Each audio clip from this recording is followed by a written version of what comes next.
something interesting also that's been happening because I kind of follow the church world a little bit Yeah. in Chicago, and a lot of the like popular Chicago black most pastors and apostle prophets, however they're called, a lot of them are getting exposed. Mm. A lot of them have been like recently having issues with infidelity, homosexuality, all kinds of craziness. Like it's just been crazy. Like, and I'm talking about not just one or two, a bunch. So Wow. that's something that's interesting too in terms of like what's going on in Chicago right now. Just even on a spiritual side of it, because a lot of times we look at the crime, but what are the churches doing? There's something that's not standing in the gap that's allowing this to be what it is. Yeah, a lot of these churches, like because there's so many people that go to churches. Like these churches are filled. Like a lot of these churches I'm talking about that are Yeah. there's scandals. These are like Mega mega churches. churches. Yeah. So they're filled, and these people are going to these churches, but they're not. Their lifestyles aren't changing. What effect is it having on the community? Yeah. That's crazy. Exactly. And to add to that, when you look into these pastors, a lot of them belong to fraternal orders. And what does Mm-hmm. the Bible say? You cannot serve two masters. A lot of them belong to that. They belong to sororities. They've made pledges to Greek gods. So it's no wonder that their church is failing, Yeah. because they've made an oath. They've made an oath in secret. It's only now, because back in the day there've been plenty of pastors who were in sororities and Freemasonry and all these secret societies, but it wasn't public. It wasn't necessarily public knowledge. I'm not saying it's right. I'm just saying that it was hidden.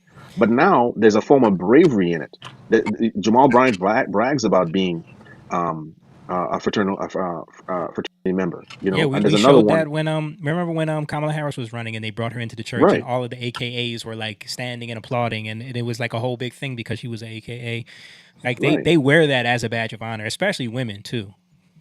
hmm So no, it's no wonder that they're falling apart, because they're, like I said, the Bible says you can't serve two masters, and so they have made a pledge. It's just that on the surface, a lot of people don't, maybe not, they're not looking that deep and just seeing that. I know Atlanta is affected by that, Chicago is affected by that, New York is affected by that. Absolutely. So All right, I And I also am. go ahead, Jake. I, there are some good churches. I'm just saying it's crazy that a lot of these churches, these huge churches, are especially the black churches. Because if we're being honest, like a lot of the crime is in black neighborhoods Right. in Chicago. Not just black neighborhoods, Hispanic neighborhoods too. But a lot of it. I mean, we just showed a bunch of videos. It was mostly black people talking trash about Trump coming there, right? Yeah, So yeah. hmm this is what we're dealing with, and how are they helping their community? In Right. what ways are they attempting to even pray about it? And really, or are we just cycling through the same things over and over again to make ourselves feel like we're doing something? Yeah, and or it's also voting in the same type of people with the ideologies that are just going to continue this cycle of chaos, like a Brandon Johnson. or I was going to say, I look at it this way too. Yes, I hate to see um people going through these things, but it's the beginning of the awakening, specifically when it comes to Black, Latinos, and people that live in those environments, specifically Black in a sense, because the awakening in the sense of this, we do have a Black gatekeeper class. Mm-hmm. And these, like I said, the Black gatekeeper class is the political punditry, the fraternal orders, the sorority sisters. Like I said, we have had 100 years now of these very well educated fraternal class. And what have they given us aside from language? They really haven't given us anything. Now they're doing well. They're making millions. They're running for offices. They have businesses. But how many of them are putting up Boys and Girls Club? How many are doing anything in the city? And if they do, it's small. It's not even measurable. It's enough to be a tax write off. It's Well, you not got to enough look to at change. the Prince of Pan Africanism, Dr. Umar Johnson, who is doing so much for the community, building schools and But see how people could see him though. People could yeah, see him as a fraud. But right. those people, those elites, are doing the same They're exact doing thing. the same thing. Yeah, They're not as He, boisterous, as wrong as strong as he is. yeah. I was thinking about this today. It's funny. I had an idea about maybe segregation wasn't that bad in terms of and I, in terms Listen, of me and James have talked about this many times. what Like, it did for I black think the people. idea of wanting to integrate so bad was a trick. Like Yeah, the idea of I think it. pushing integration Yeah, came from liberal elites, and I think what they saw was a way to continue to elevate their status and create a lower income worker class for their and because monetize and that's what I monetize mean. them. Because like the black community was creating their own economy. They had their own banks, their own stores, their own entrepreneurship, their own Manufacturing. manufacturing, their own sports Hmm. leagues. They had everything that Yeah. Yep. they needed. And Their own I don't even. schools. I'm not saying that like that black people should be separate from white people or any of that. What I'm saying is that we lose responsibility and we put it on the government. I think that was Yeah, the trick, that was the trick. And so if you think about it, like what we just dealt with, especially in the early 2020s, you dealt with the cop thing so much, right? Yeah, With um the whole cop issue. But what yeah, if we turned it around and said, all right, you guys police yourselves. You guys, like, what if it was like, all right, we're gonna give you reservations. Not everybody has to go on these reservations, but you guys go on. You guys can have your own little thing. Go ahead and do it.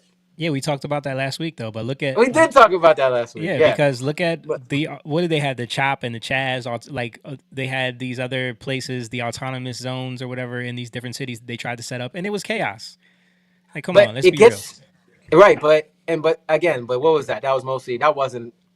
I mean, there's some black people in that, but I'm saying like and I'm just saying because I'm not picking on just black people, but I'm just saying that when we're focused on like it's white privilege, Yeah. it's the cops, they're the problem. When we're focused on that, we can't take no responsibility because we're putting it on somebody else, Mm-hmm.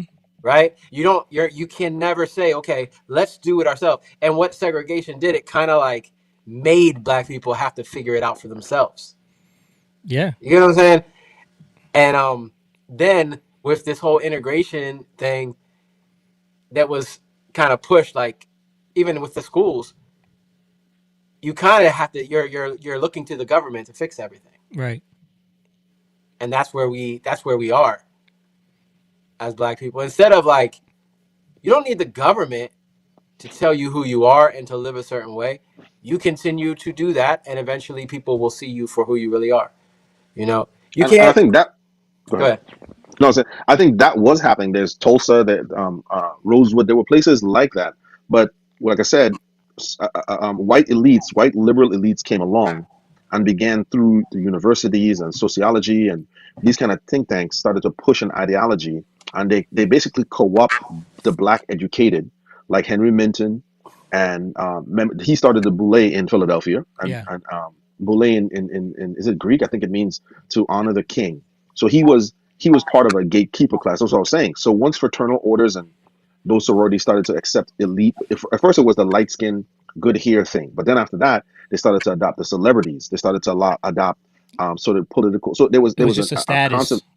It was a status thing, Yeah. but they started to really select these elite blacks to be like, all right, you're going to be the management class to your people. Here's the Yeah. talking points, and we know that we have history of that because look at Margaret Sanger. She openly said, "Hey, I want to start the Negro Project, which I'm going to exterminate the Negro race, but we're going to do it through fertilization, through sterilization, but I'm not fertilization, sterilization and abortion. Yeah. But we cannot let the Negro catch on to it. But if we get black pastors and other black leaders to sell the message to their people, we'll accomplish this goal." This is out of her mouth. Right. And you look at the modern day Democratic Party where Hillary Clinton says she was a hero. Now she's retracted that statement, but she was lifted up before the internet got a hold of this. She was lifted up as a very honorable person. No, So people still revere her as a very honorable no, person. they They they, they they think do, that but that the smears against her are conspiracy theory. You know what I mean? they've walked it back because the internet has found videos of her and her language, right? And pictures of her with So the KKK. picture of her with the KKK. So I think that what it is the Bible says our people are destroyed for lack of knowledge. So too, that's a spiritual statement, but that's a reality statement. People are destroyed for lack of knowledge. You know what I'm saying? Yeah. That can be applied because a lot of people just don't know. When I talk to people about this, I mean, I'm a black man and I'm a citizen here, but I wasn't born here. And I Right. think that when we start having these conversations with people, there's a lot that we just don't know. Like you said, practicing economics within your community. You and I talk about this all the time, Jamie. Yeah. It's intergroup preference, right? Mm-hmm. You want to be around the people who are familiar with you. It doesn't mean you're necessarily racist or you don't want other people, but that's just people prefer to be around people who It's speak human like them, who nature. eat the same. Yeah. It just happens. It just happens that way. But I think that was slowly taken away with from them And then, like I said, there has been history of these towns being burnt down and destroyed.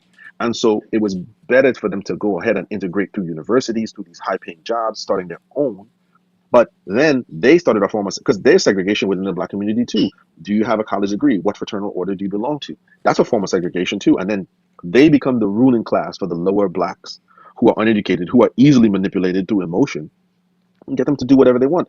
The elite blacks know that this young man who made that video earlier is inciting violence, but they're going to use him as a tool to basically say, hey, he's frustrated with the Trump regime. They don't care whether he gets arrested or he dies tomorrow. He's just a tool that they can use. That's all it is. So what's the solution? Because I want to hear some solutions. Um, some of the solutions are to, well, we know the main thing is to stop focusing on all of the things that happened in the past and start relying on God and try to bring God into to every one of these situations. We know that, you know what I mean? Then another But one would be, but I was going to say, the other one I was going to say is this, is the a big part of the issue that's happening specifically in America in general, with not just black people, white and black, everybody, but again, specifically in the black community, is the two parent mother father household, right?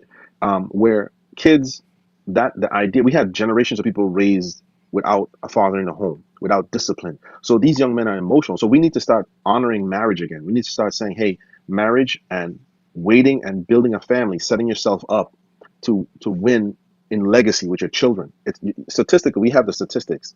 The numbers are there. Children that are raised in a single mother home are far more likely to commit crimes, far more likely to end up in prison. When you go and you look at it, there's a lot of there. So when you start saying, what are we missing?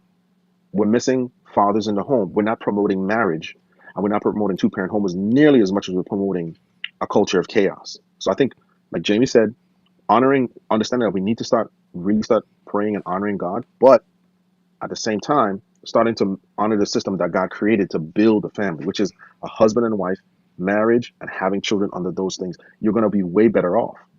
yeah, and we got to stop accepting the the horrible culture that we've cultivated, especially in the black community. I was looking up something when we were talking about integration. We were talking about the spell, no pun intended, with what I'm about to bring up here. But you know that a lot of the HBCUs were started by white people, and Spelman College was started by a white woman, Laura Spelman. Do you know who her husband was? Rockefeller. John D. Rockefeller, exactly. But Morehouse. a lot of people don't know that these HBCUs that they consider to be these black establishments were established by white elites for a specific reason. If they're controlling the education class, especially when it comes to black Americans, they can control the mentality. And you see that especially with the educated black women nowadays and their views on everything and how they're voting at a clip of over 90% in one direction, completely just blindly.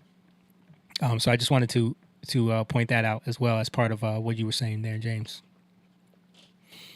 Yeah, so I think like when we think about like my people perish for lack of knowledge, it's not the knowledge you would think of, right? Because you're just saying like people learn a whole bunch of stuff, Yeah. but it takes them down the wrong road. So Mm-hmm. it's really about a shift in mindset and a shift in what is driving us, you know. Because I heard, okay, they set up an elite class. There's an elite class, but how did they get there? Through their desire, you know. Mm-hmm. And the desire is set up because of fear. So, and me and you were talking about this, Jamie. Like this is science now. We know it. You have the amygdala. You have the hippocampus. Hippocampus deals with gives context to what we're experiencing in our lives. Amygdala deals with fear, right? Pituitary gland is connected to that by putting out the hormones in that way, like connected to what we're feeling, right? Mm-hmm. And even and what we're sensing that turns into what we're feeling, and these are all just things we cycle through. So it literally starts there. The context has to change. If you think about context, how can you got the Hebrew Israelites, right? They read the Bible, but they see it through the lens of slavery. That's context, or Right. not slavery. Sorry, they see it through the lens of black superiority because they feel like they need to see it that way Right. instead of seeing it for what it really is, which would be more empowering to them. But it's like a consolation prize. It makes them feel good in the moment.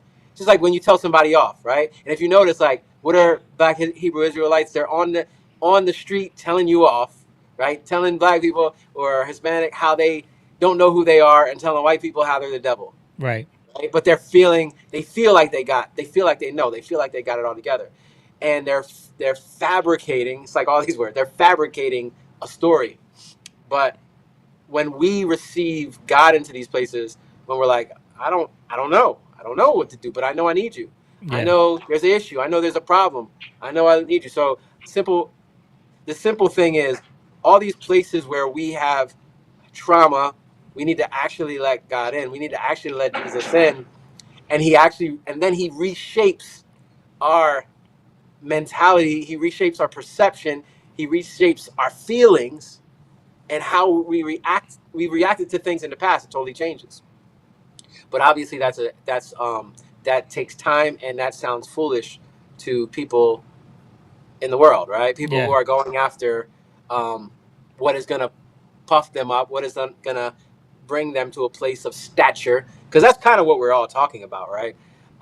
And then so then our desires are off because we're looking to get stature, we're looking to get fame, we're looking to get glory, however you want to put it, and we're putting that first, and then we don't know how to really do the things in the places we're at, right? We Right. don't actually have the knowledge to deal with it. So now everybody's suffering under us. We're suffering and everybody else is suffering. And that's what you're seeing in a lot of these cities, right? Especially these Democratic run cities. You don't really know what you're doing, but you're acting like you know. That's what's happening in a lot of churches. You don't really know what you're doing, but you're acting like you know. Care more about um, the name or the stature or the position than actually the people, Yeah. right? And this is what needs to change with our believers.